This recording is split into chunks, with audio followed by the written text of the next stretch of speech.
the world. And tungkol sa among passion for running, we decided, of course, to organize our very own marathon here in Cebu. So back in 2008, Steve, you know ka, well, we were at the IT Park for the Sinulog Half Marathon by now. So for 2 years, 2008 and 2009, we had the half marathon, 21K pa to. And we started the full marathon in 2010. So for those of you who are into running already, katong 01-10-10, January 10, 2010, was, although there were marathons already organized also by CRC before, but I think it was the first na kanang gitarong yun organized, no? Together with Tiny Chips. We tried to organize as professional an event as we could. And this was back, 30 years ago. We were very fortunate to have some people from Manila coming over, and they actually rated that event as one of the top, if not the top running events in the whole country. So nakaganito si Jamie Pazaro, who rated it with a perfect score. No? Okay, we had fireworks, we had a pasta party, and I think it was very well organized. So through the years, all the way until this coming January 2023, we have never stopped organizing the runs. And of course, the last 2 years, no? Two or 3 years ang virtual na to. 2 years. The last 2 years, we had no choice but to revert to virtual. So we're very happy na mabalik na yun ang full marathon na to this January 8, 2023. And as you know, our big announcement the last couple of months was really the inclusion of the CCLEX. And I think this is very exciting. I had a chance to bike the CCLEX Pag-Ironman, and all that I could think of while biking up there was our Cebu Marathon. Wala pa man ito na mong i-announce. Of course, we already knew it because we already got the approval from CCLEX. But I was just imagining the thousands of runners who will be going up the CCLEX and how exciting that would be. So I think I'll turn this over now to Jessie for some other important announcements. Jess? Good afternoon, everyone. Good afternoon. This January 8, as John said, is our Cebu Marathon. And we already, as of now, to this moment, there are already more than 5,000 registrants. 5,100, yes. Sorry. This is what I'm looking. Yeah. 1,500 confirmed registrants. 5,000. 5,000, yes. 5,000 confirmed registrants. And 1,450 of it, or close to 1,500 is 42K. The full marathon. 2,500 is for the half marathon, the 21K. 800 are for the 10K, and 350 are for the 5K. So we still have October, the full month of October, November, December, and 8 days. So 3 months and 8 days, actually. So, we believe the consensus was that we will be hitting at least 8,000 runners this coming 2023 edition. So, on our part, we also would like to make it very memorable for them. But we will be doing our best. We know that through experience that as always, we have been very unique in our water stations, in our entertainments, in our starting lines, in our finish lines. So expect the best this coming January 8. Thank you. Thank you very much. Okay. For additional for this coming January 8, due to so many requests, many messages that I received in my Facebook, I consult with the group, and the group agreed. Everybody agreed regarding the extension of the early bird. Extension. That would be until October 16. We have also an onsite registration at SM Seaside this coming October 14 to 16. That's 3 days in SM Seaside. So again, the early bird registration is extended. Where in SM Seaside? Extended online, and there's also on-site and SM Seaside on October 14 to 16. Yes. Asa siya dapit sa seaside, sir? Workout pa ang details. Okay. Yes. I think istorya naman ni GC nga this coming January nga we try our best to do our marathons the best in Cebu. So, wala mong ikasagutan na among i-pakuan, among i-buhaton nga memorable good siya this coming January 8. Okay? Thank you, Jen. I'd just like to clarify, if we reach 8,000 participants, will this be our biggest in terms of participation? So I guess this will be probably since participant-wise, we will be having the greatest numbers. We can say that this will be our biggest Cebu Marathon yet this coming 2023.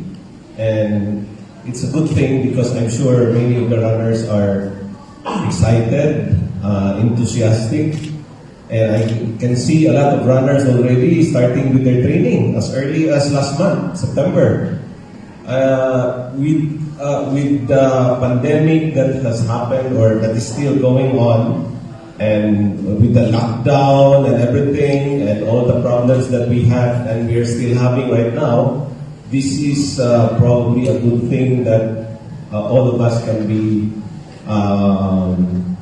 excited, and it's a good thing because it's related to physical activity and sports. And hopefully next year, 2023, we will have more sporting events, not just our Cebu Marathon, but other sporting events, so that people will become healthier and more active. Thank you. Do we have any questions? Sir, with the record-breaking number of early bird registrants, can you safely say that the addition route when you pass through the CCLEX has played a big factor to the number of registrants? Yeah, absolutely. On CCLEX, no? Because of course CCLEX is new. This is now one of the iconic landmarks of Cebu. And let's remember na for the last 2 years plus, we had a pandemic.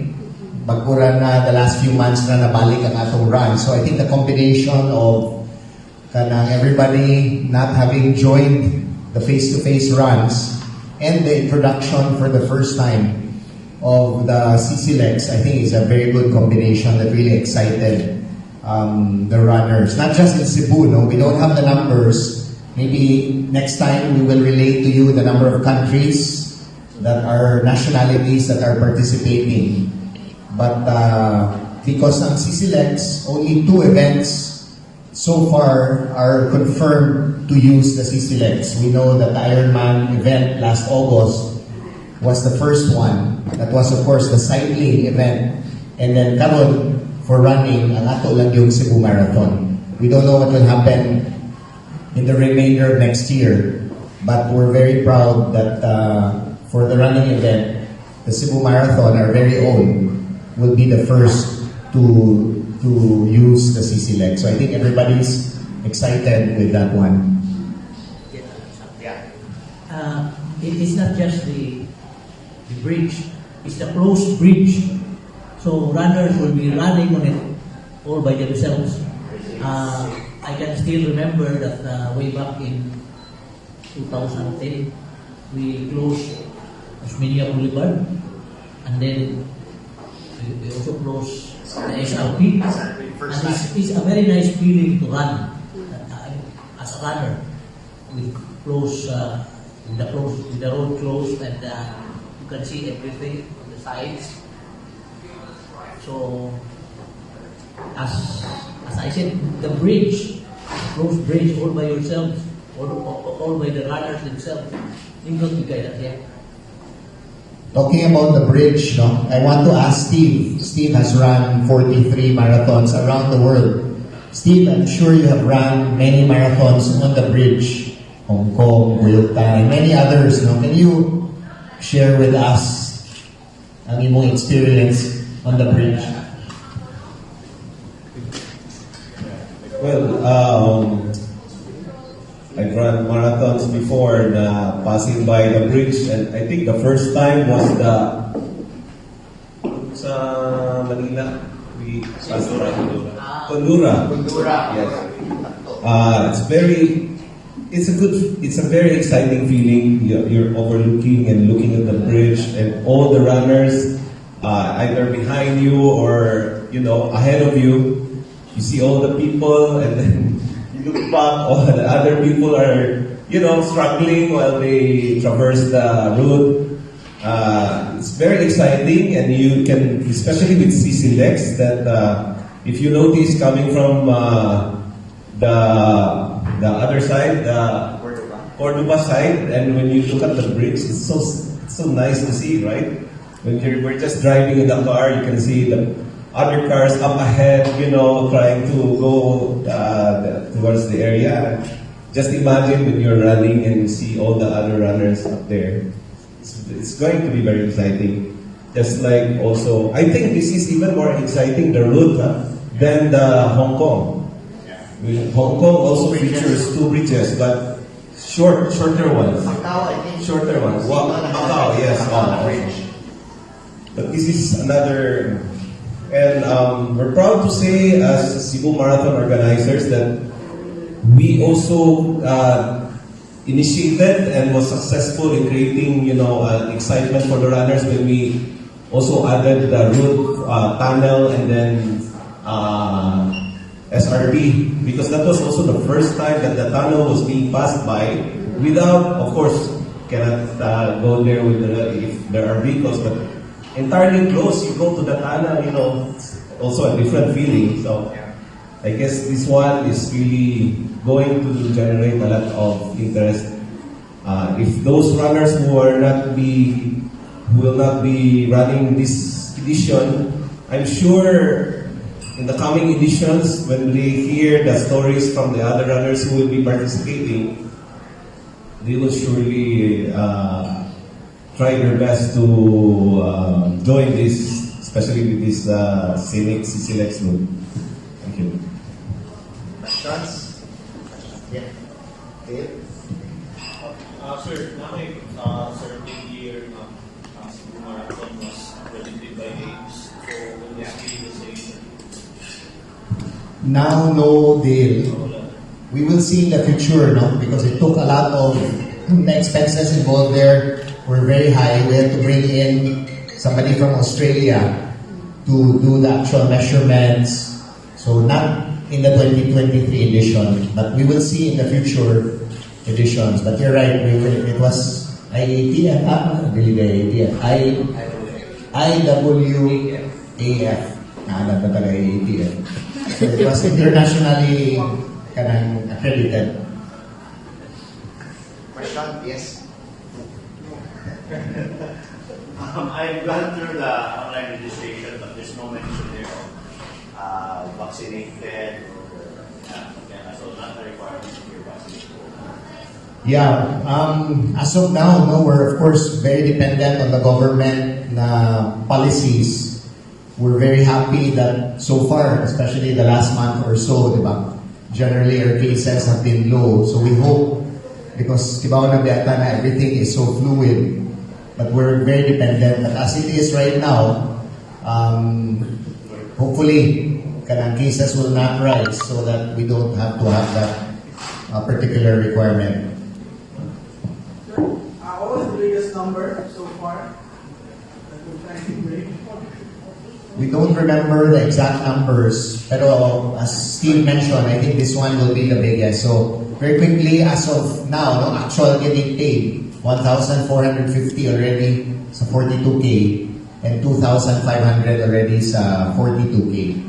And with the extension until October 16, we were just talking earlier na daghan pa may kaila na sa mga grupo pa. And then wala pa ma-release ang funding sa ilang company or organization. So this will give everyone 2 weeks time, and hopefully you can help spread the news so that makahabol kay dako ra bang price difference no, between our early bird rate and the regular rate. So hopefully, and the on-site registration at SM Seaside will also give an opportunity to those na kanang ganahan mo kanang adto dito, no? So we'll have a computer ready. So ayun na.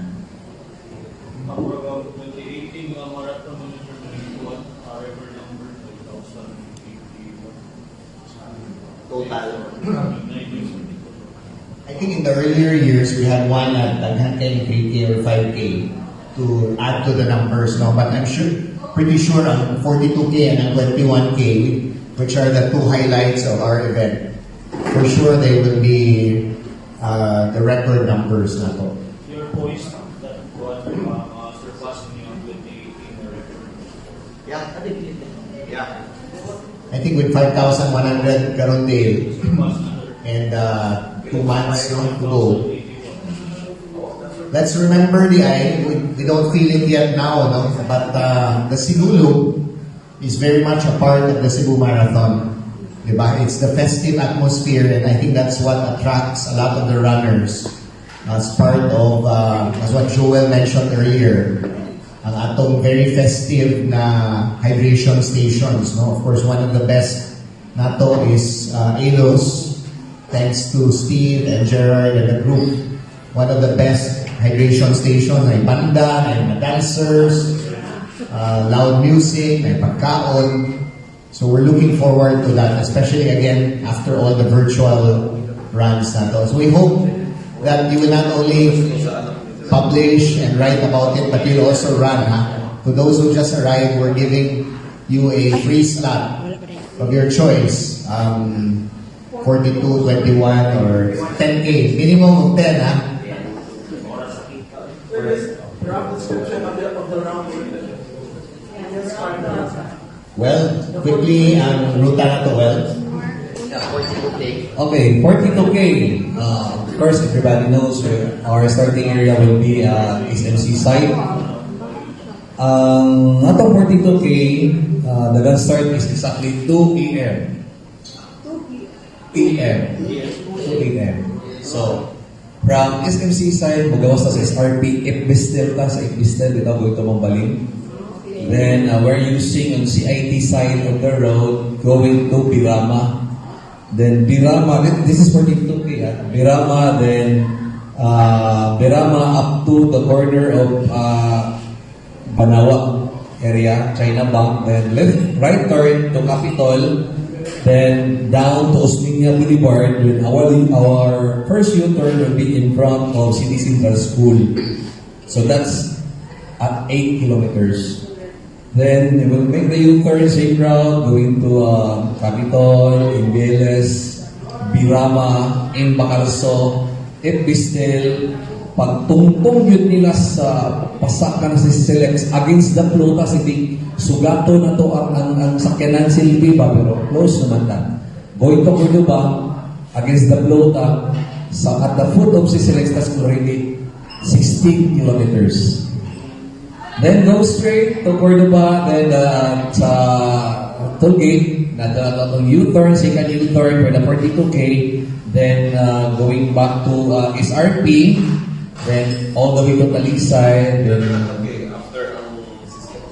After ang ako lang pagsaka, wala pa na ko mag-clear yan.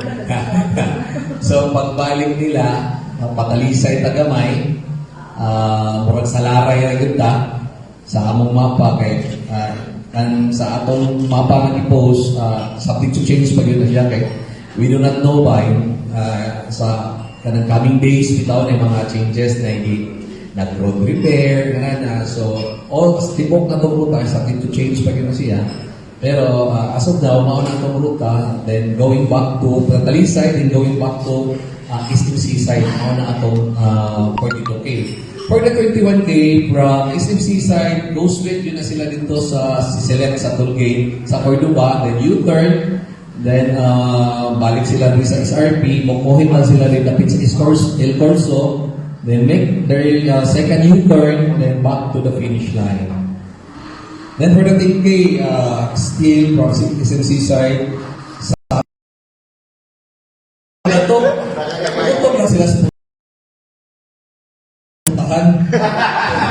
At least nakasaka na sa puntahan yun, turn lang live na masubraan. Kaya what may, there's no other way naman sa U-turn sila kay ang bridge total niya. So, pasakon niya to si CCLEX niya kasi kanang road niya po nilang balikan. Okay? Mga pag-tricky? Okay, mauna sana. So, tanan sir, wali yung CCLEX na tanan. Pasakon na itong CCLEX. Ato gusto na pasakon CCLEX. So ayun. Jay. Before na to special water awards na ito na costume still there.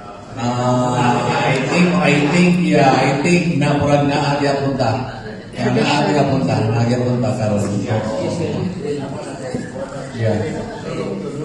Yeah, sinulog niya some of the kanang runners ba ni-invest din daw sila na gihaguan nila. So, atagan na to premium dyan. Atagan na to prices. Yeah. And then also siguro dyan, di ba, same ato yapong the festive na hydration station. The festive hydration station, mga yapon mga awards. Yeah. I think, or pa siguro basta expect nindot nila ng taon 2023. Buwan. Sir, pila ka podium winners mo pa? For category. Wala pa yung details ng that one, yeah. Sir, for the 21K and 42K finisher shirts, are they still going to be customized with the names on the back? Wala na. Yeah, we will just have the 42K and 21K. Okay. Yeah. Of course, ang atong medals will only be for 21K and 42K, no? Because of course, we're encouraging as many to try the longer distances. That's why atong registration, we started, I think, in August, no? Give enough time for everyone to prepare because daghan man tag runs, diba, in Cebu, but ang ato, of course, really offers the longer distances.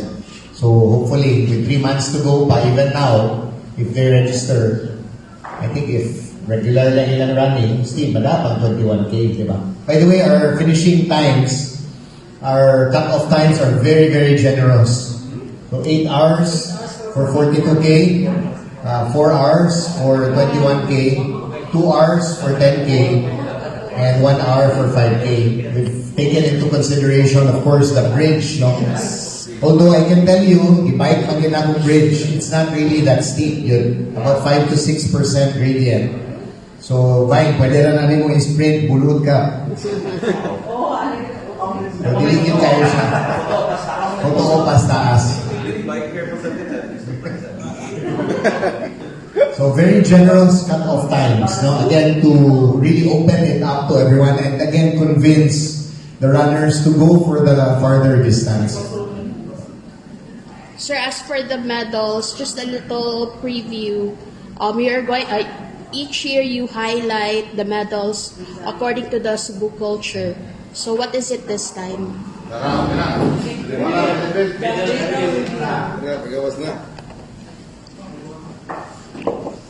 Okay. Mao gini ang i-announce ko sa akin karon, mo ang pinaka-highlight ng i-announce.